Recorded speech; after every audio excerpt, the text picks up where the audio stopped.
Hi friends, welcome back to our channel PSR. Good morning friends. ఈ వీడియోలో మనం ఢిల్లీ మార్కెట్లో ఈరోజు టమాటా ధరలు ఎంత పడుతున్నాయో తెలుసుకుందాము. ఈరోజు డేట్ వచ్చేసి 6వ తారీఖు 5వ నెల 2024 సంవత్సరం.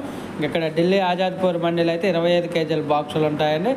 ఈరోజు ధరలు చూసుకుంటే ఇక్కడ సేమ్ ధరలు నిన్నట్లాగే మెయింటైన్ ఉన్నాయి, పెద్దగా తేడా ఏం లేదు ధరల్లో. ఇక్కడ సోనిపత్, పానీపత్, ఫిరోజ్పూర్, జిల్కా ఈ ఏరియాల నుంచి వస్తున్నాయి. ఎక్కువగా అయితే లోకల్ స్టాక్ అనేది ఎక్కువగా వస్తుంది. మ్యాక్సిమం నైట్ మార్కెట్ జరుగుతుంది, అలాగే ఉదయం మార్కెట్ కూడా జరుగుతుంది ఇక్కడ ఢిల్లీలో అయితే. ఈరోజు ధర చూసుకుంటే నాటకాయలు 150 రూపాయల నుంచి 400 రూపాయల దాకా జరుగుతుంది. 150 రూపీస్ టు 400 రూపీస్ దాకా జరుగుతుంది నాటకాయలు. అలాగే ఇంకా హైబ్రిడ్లో వచ్చేసి 200 రూపాయల నుంచి 450 రూపాయల వరకు అయితే జరుగుతుంది హైబ్రిడ్లో 25 కేజీల బాక్స్ ఢిల్లీ మార్కెట్లో. ఒక ఫ్రెండ్స్, వీడియో నచ్చితే లైక్ చేయండి, షేర్ చేయండి, కామెంట్ పెట్టండి. అలాగే మన ఛానల్ కంటిన్యూగా ఫాలో అవ్వండి.